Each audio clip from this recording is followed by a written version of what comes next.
dumating na yung pinapa-order natin na heater, you know? Kasi may ano naman to eh. Yan.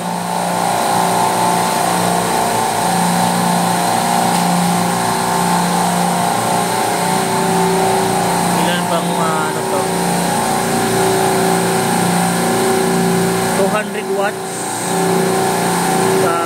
to 20 volts. Made in Romania. Okay. Tapos ito naman, ilang watts ba to? Buksan lang natin to. Okay guys, iba yung design niya, you know? Ito yung ano niya, oh, 230 volts. Tapos 200 watts. Okay, pareha sila, di ba? Yan, 230 volts.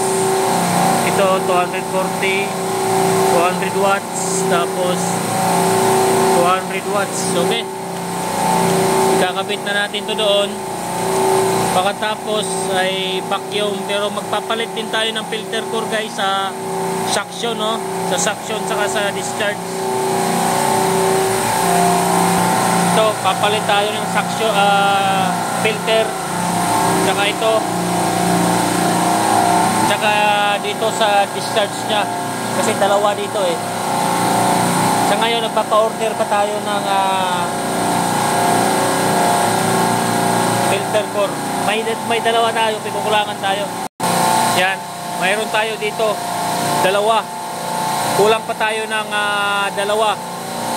Okay, tapos dito din 6. Tapos doon naman sa